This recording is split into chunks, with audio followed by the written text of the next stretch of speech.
you've got grand plans, coaches, fans, staff, players, trainers. I mean, it's really voluminous, and I'm so excited about the future. You know, Kevin, you had an accident when you were young, 11 years old, I believe. Correct me if I'm wrong. That put you in a body cast, and you had to come back from that.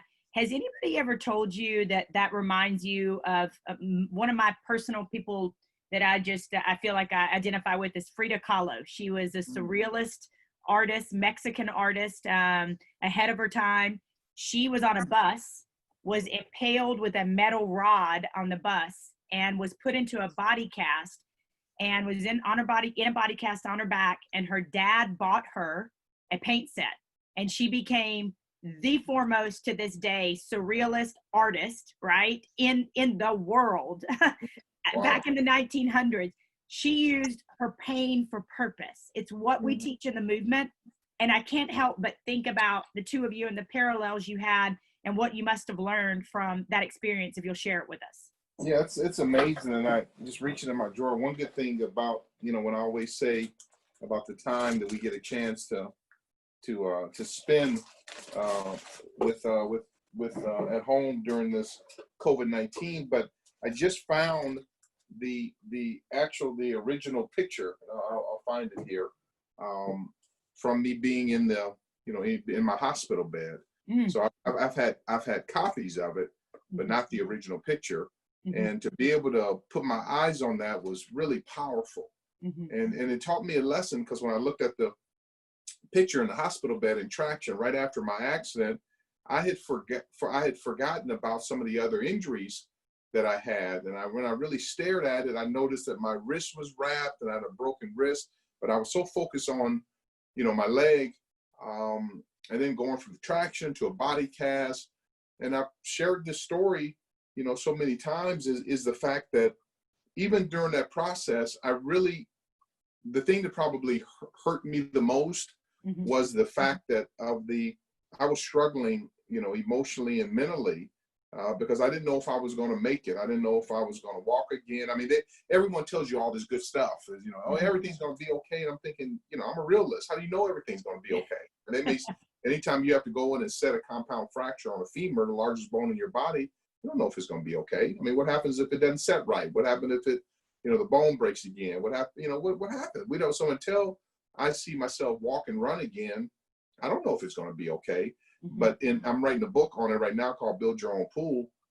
And because during my journey after the accident, I had a doctor who encouraged me, although he wasn't very encouraging, but he encouraged me that the best thing that would help me to recover would be if I swam.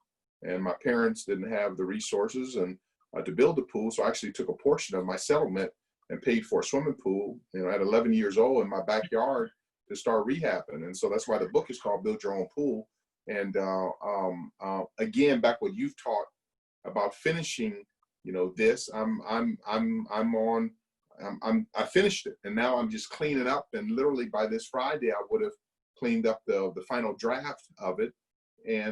But during that journey, I talked to my sister, who ended up spending a bunch of nights in the hospital with me. And I asked her, just generally speaking, really went to a time together like this with no preconceived notion of what I wanted to say, and asked her, like, what do you remember? And she said, what I remember, and I thought she was going to say something, you know, funny or whatever. She said, is used to have these night terrors in the middle of the night, because she slept in the hospital with me, where you would just scream so loud in the middle of the night that it worried us. We actually went to the nurses and doctors and said what's going on, and the doctor explained to her that they were called night terrors, that once you really enter into REM sleep, and if you've had trauma, especially as a kid, then you really express it through these night terrors. I never even remembered that I did it, but because the doctor told her and my mom that, you know, during the day he can mask his feelings, and whether it was just emotion, whether it was through medication, but he can mask it. But he couldn't. But at night, when he was in REM sleep, he couldn't mask it any longer. And that's what she meant, and made me think about it through all the doctors that I had, all the surgeries, all the doctors, all the rehab, the traction, the cast, and all those different things. Not one time did someone come and talk to me about my mental health and how I feel. Not one time. And so when I think about that, you know, that's probably, you know, why I'm so passionate. And I think what happened is that my body, it just rewired itself, you know, in a manner, and you know, rewired itself. I was just looking for that document. Rewired itself to get me through, and fortunately, so the way my hardwiring came in, it ended up working out. And so I ended up using all the pain, and the, you know, the anger, the physical and the mental pain to be that jet fuel that gets me up every morning and to push through. So it's been great, you know, writing this book. And I think I have a copy of the cover right here, Rachel. I've shown this to yeah. So here's the cover of the book right here, called Build Your Own Pool, which is pretty cool. I love it. Details, but that's the picture of me in the hospital bed. But bring it up just a little bit. I had forgotten. This is actually just the, you know, script. As you can see, we're working on it. But if you really look at my face, you can see the pain, you know, on my face. And like I said, I'd forgotten I had broken my wrist, because so many times in life, we always go to the biggest pain point, and we focus on that. And I had a brother, God rest his soul, he was funnier than heck. He would say something I never had. He was in a car accident, and he said he was hurt, but when they sent an ambulance, the other person in the other car was hurt worse. And he said, think about it. He said, in an ambulance, there's really only one bed. They always take the worst hurt person, unless they send 2 ambulances. And very rarely, unless you see a really bad accident, you only see 1 ambulance. And so they told him, we know you're hurt, but, you know, you basically need to drive yourself, you know, home, because he could survive. He was okay. He had, you know, maybe broken ribs. But I say that to say is that with life, you know, it's sometimes so easy. We just go to the highest order of where our pain is, where the thing that may be impacting us the most may not be, you know, the highest. It may be something, you know, down lower. And so although everyone was focused on my right femur, because that's what they could see was broken, you could look at the x-rays, but where I really needed the most help was kind of in my mind and in my spirit. And no one ever took the time to do that. I know my parents prayed over me and my sister, but just from a health standpoint. And so I just wanted to make sure that we did everything we possibly could to positively impact, so our student athletes in the Big Ten would not have to say the same things that I said.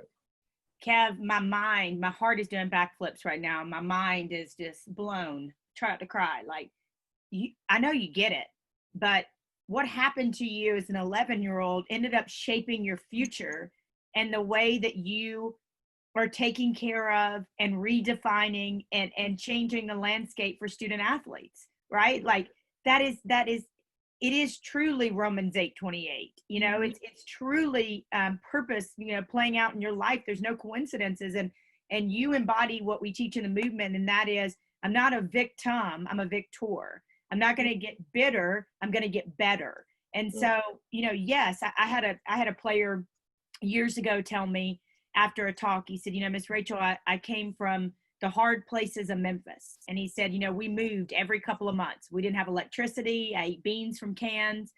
And he said, until you came along here, he said, I was so angry that no one helped me that I said, I ain't helping nobody. I was hard. I was angry.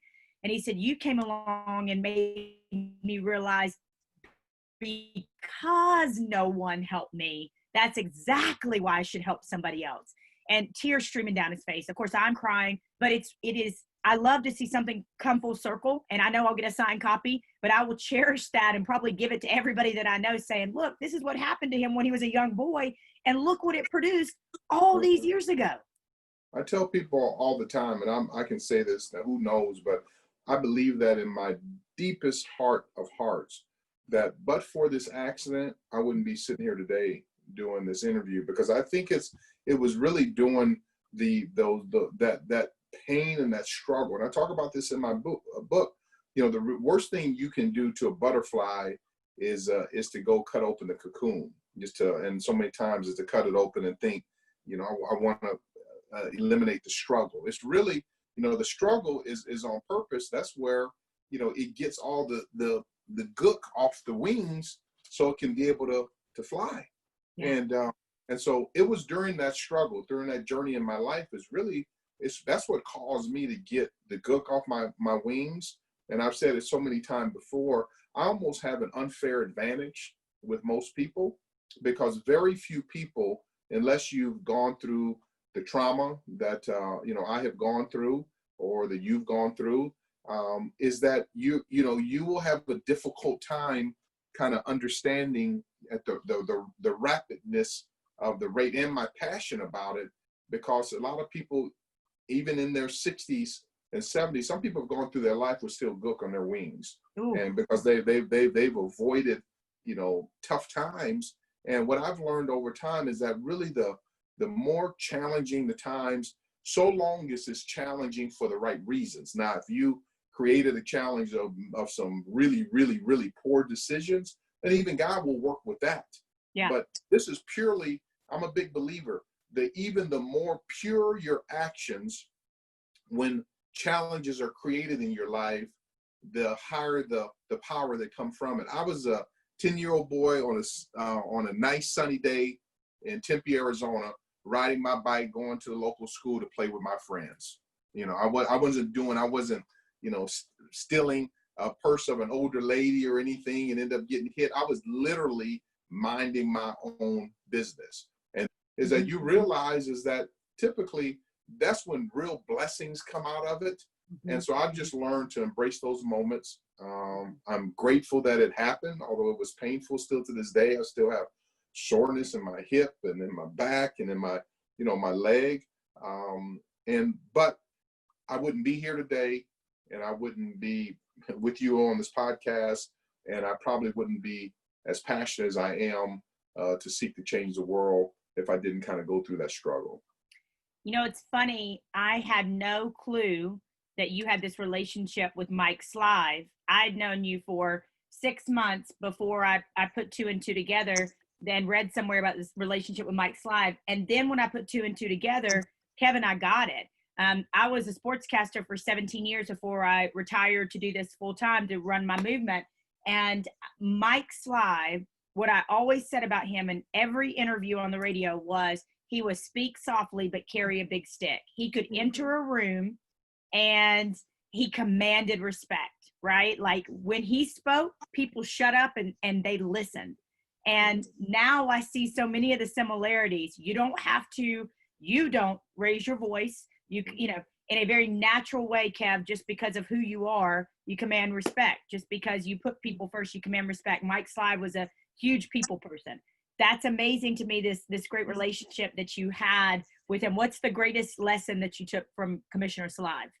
The thing I learned about Mike was I learned so many lessons. And I just ironically just communicated with his wife today. I mean, I stay in touch with his wife, Liz, and daughter, Anna, still very closely. I went to his services, but we've stayed in touch over the years. I mean, he hired me literally, thinking about it today, it was 30 years ago. He hired me in May of 1990. And to think about the 30-year journey, I learned so many things. I could write a book on him, but the thing that I remember the most about him was the attention to details. Is that he taught me that. I think that's one of the reasons why I'm so passionate and focusing on the details in my everyday work, the attention to details. And to watch him, I remember he was the first person I had seen use a stand-up desk. And to watch him mark up, to be able to take an interview. And that's why I'm so passionate about making sure that I'm always sending the elevator down and bringing people along, with me. A lot of people ask, well, why would you let like a summer intern go to that level of a meeting? And why would you let your fellow go to that level of a meeting? I would say, because Mike Slive did it to me. I was a first-year associate. I mean, literally 3 weeks out of law school, graduated in May, and in June, he has me in meetings with college presidents. And that was Mike, because he knew what I could learn. So it was his attention to detail, and to watch him do an interview. I remember specifically watching him do an interview of a potential witness in an NCAA investigation, then to use the old dictaphone, And then for those words to go on paper, and then his admin, Sandra Biller, remember her name like it was yesterday, to get those words on paper, and then to watch him for hours, sometime a full day, mark that document up. And then to see it come out, how it comes out, and then goes into a book that he presents to the Committee on Infractions. But just to watch that process, it was amazing. And which this would blow you away too. Mike Slive's, the assistants that worked with him were Sandra Biller and Mae Davis. And that was Mae. That's how I met Mae. And so when I got out of law school, that's how I met Mae. And so 30 years later, she's been with me from Slive and Glazier to Kevin Warren and Associates when we represented athletes and entertainers, and then went with me to the Minnesota Vikings, and now at the Big Ten. And so that's what I learned from so many things: loyalty, but I think the biggest thing is attention to detail. So when you hand that document, whatever that document is, like your podcast, whatever your document is, when you hand it in, that you have done everything that you possibly can be, and to make it as perfect. A lot of times people say don't use the word perfect, but when he would turn that thing in, it was as perfect could be. And so I'm so grateful to him. He changed my life, and I am so blessed by God to think about it. My first mentor out of law school, to be hired by Mike Slive. And people wonder, why my career has gone, like it is. And then to have Dick Vermeil and others come along, which is a whole nother show with you. But to have Mike Slive, when you think about it, that was the first person that hired me. He had never had associate work for him, but that's who I worked for the first. So to start my journey, in this career, and to be sitting in this seat and in college athletics, to know what it is. And the coolest thing is his daughter Anna had some meetings in Chicago, and she was adamant. She says, I got to see you. I got something that I want to share with you. I had no idea what it was, but she came in my office at the Big Ten with this bag, and it's like, what is this about? And she said, open it. And I opened it up, and I'm telling you what, I was just overwhelmed with emotion. It was a box that Mike, that he had received from all the colleges presidents. And it was awesome. She had a handwritten note in there, something about the Mike Slive Foundation. Then she had one cigar. And so actually at my office at the Big Ten, it's on my credenza behind me. And I sent her a note saying, thank you. Your dad has my back. And that he had, because it's right behind where I sit. So we've had a love affair with the Slive family. And I was so, honored is not the right word, just humbled at his service when they asked me to go put some dirt on his casket for them to have considered me, and that was just what he's done for me. And then, like I said, Liz and Anna are unbelievable. So that's why I get up and do what I do every day, is just to kind of pay it backwards to Mike and pay it forward. So he's with me every day. Thank you for sharing that, first of all. And I can say that attention to detail, he also affected me as a reporter. I remember one year, Kev, at SEC Media Days, and increased cost of attendance had just been passed. And you understand, because you advocate for women and you advocate for equality. And we're in this room, and it's 80% male, and it's me. And he comes in, everybody gets quiet. He makes a statement, and then it for those that don't know, when you're in a media room, a lot of times at the time they would say, okay, any questions? And it sounds something like this. And only the strongest survive. And somehow, my little fireball, I get a question asked. I stand up, and I got my knee on the chair, and I said, Commissioner Slive, I said, can you talk about paying players? And he waggled that finger, and he said, no, Rachel. He remembered my name, which touched me. And he said, no, Rachel, it's called increased cost of attendance. It is not called paying players.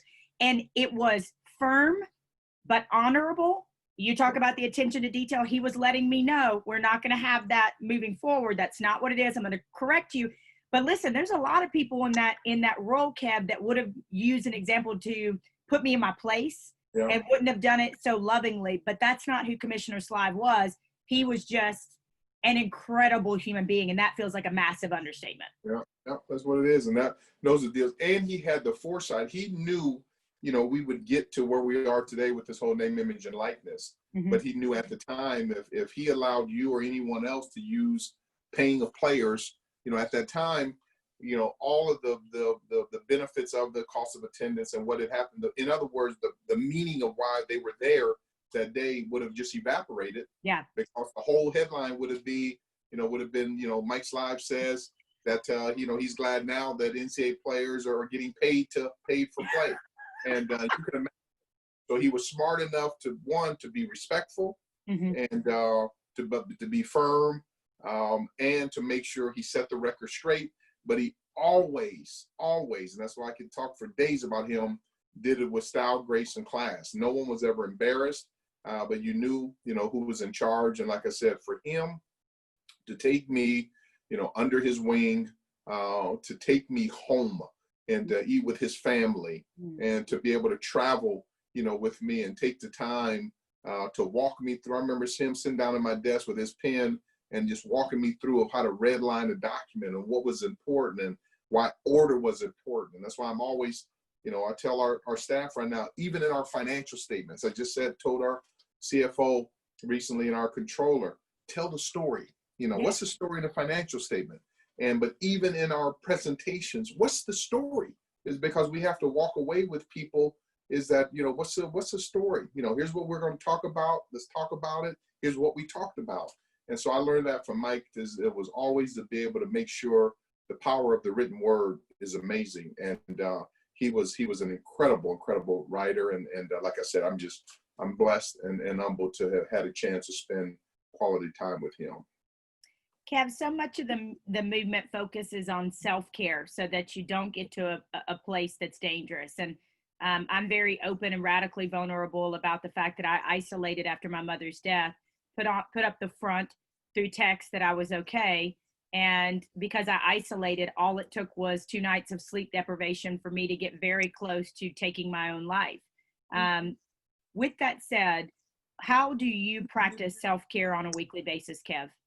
Yeah, I think a couple ways. This thing I am adamant about, I've learned over time, the better I am to myself, the better I can be for other people. And so I take my time. I probably, throughout the day, I would say sometime between 5 and 7 times, I get on my knees and pray. So the first thing I do when I get out of the bed in the morning is to get on my knees bedside and pray. And then throughout the day, sometime 10 minutes later, I'm in the shower and I get on my knees again. And, just like here in my office today, I've already done it 3 times. And so I think that just from a spiritual connection, to understand the importance, how vulnerable I am, how strong I may seem as a human, but compared to God, how weak I am, and how much I need him. And then I've tried to get to the point, Rachel, where I make sure all my prayers are not asking for something. Sometimes they're prayers of gratitude, just to be able to say, God, I thank you. When I look around my room, I thank you for Mike Slive, because I didn't even know who Mike Slive was, before I met Mike Slive. And for you to ordain, my life and to be able to meet people like that. And I thank you for Mike then passing me off to this person and passing me off to Dick Vermeil. And I thank you for, a Super Bowl trophy. There are people who've spent 40 years in the NFL and don't get a chance to get it. So my prayer is really important. The other thing is exercise. I mean, if I miss a day of exercise, it's unusual, but just to make sure, because I was riding my Peloton bike last week, and one of the coaches made a comment on there. She said, "Isn't it amazing? Is that where would it was probably 3 minutes left in the ride, and I was absolutely pouring sweat. Had ridden 11 miles and one of my best rides." And she said, "Look at yourself." She was talking to the class, and she said, all this stuff that has come out of you in the last 27 to 28 minutes, look at all this sweat, all this good stuff, is that how would this get out of you if you didn't get on this bike? Ooh, that's good. And that really hit me, is that would be in you. And so it's not only from a physical standpoint, but even to be able to just, emotionally and spiritually, to be able to, to push yourself. So exercise is important. And then the other things, and I've learned some hard lessons in my life too, is that your surroundings of your people, who you spend your time with, who you give your time with personally and professionally, is critical. I always tell not only young people, but even older people, who you decide to have a life partner with or to get married with, as a kid, and you can't decide that, but who you decide to call your partner will dictate the trajectory and the verticality of your life more than anything else, more than where you went to college, where you went to graduate school, where you went to law school, who you work with, how many Mike's lives come into your life. If you're not with a partner who's equally yoked, with you and on the same page, and I've seen a person marry someone, and average talented person marry the right person, and they become great.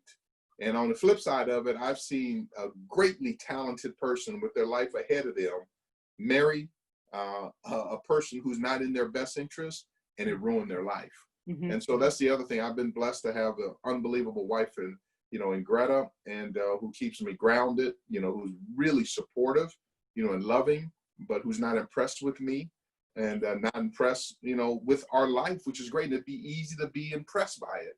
And so I think the thing that I've learned the most from her is for us to be real with each other, and real with the world, but to be grateful. Mm-hmm. and even, so many times a lot of people come to me for advice, and whether it's family or friends, especially, relationship advice. And I'll tell them, I've had an imperfect life. I've gotten a lot better as I've gotten older, but even some of the little things. I asked a gentleman the other day, like, do you tithe? Just simple. And he said, well, no, yeah, it was kind of talking. The answer was no. And the thing of it is, but those are questions that couples need to be talking about before they decide to spend their life together. Because fortunately, my wife and I are on the same page. And you make this much, it's pretty easy. When you make this much, it becomes a little bit harder. And when you make this much, then you got to make sure you all are on the same page, that God has to be kept, first. And I think that's what was helped me. So it's my prayer life, my gratitude, my exercise. And then fortunately, that old adage about you're the average of the 5 people you spend the most time with, is that I try to keep my circle really, really tight of who gets an opportunity to have my time. So I feel very honored. Last question for you, my friend. We in the movement, we ask everybody that does an episode with SUNDAYSoul. Sunday is such a wonderful, reflective time. Okay. Mm-hmm. Don't wait till Monday morning to be figuring out your week. Don't wait. Be dreaming, planning, hustling, calling, asking. We talk about it in the movement, shooting your shot. Go for it, right? The answer is always going to be no unless you go for it. What is something that Kevin Warren is intentional about this week? Intentional about this week, I've been on making sure I tell people how much I appreciate them. And so this week I'm intentional about letter writing campaign to our Big Ten staff, as I had made a list that I was going to do it, started a couple weeks ago, but the time wasn't right. But I'm starting this week, and writing every employee in the Big Ten a personal note, just to tell them how much I appreciate them, how proud I am to serve them, and not be their boss, but to serve them, and how proud I am to work with them. And so I'm really intentional about that. And then also, I'm writing a letter to my son, Powers, my daughter Perry, and my wife Greta, and my in-laws, Greta's parents, and then my remaining siblings. I'm going to be doing that over the next couple of weeks. So this week, but which leading into June. So between now and 4th of July, my goal that I'm intentional about is to have written every employee in the Big Ten a note, my wife, my son, my daughter, and my siblings and my in-laws, just to really tell them how much I appreciate them, and I'm really focused on sending them a heartfelt note. The time is now. If you're taking anything from this episode, you should know the time is now. You can't redo yesterday, and we're not promised tomorrow. So the time is now. And I love handwritten letters. Absolutely love it. I do it myself, and it lets people know it's intentionality, it's positivity, it's just reaching out to people, just to let them know you love them, Kev. And I am so grateful that you will join me and spend some time with me, and cannot wait to see how the landscape of college athletics has changed because of your leadership.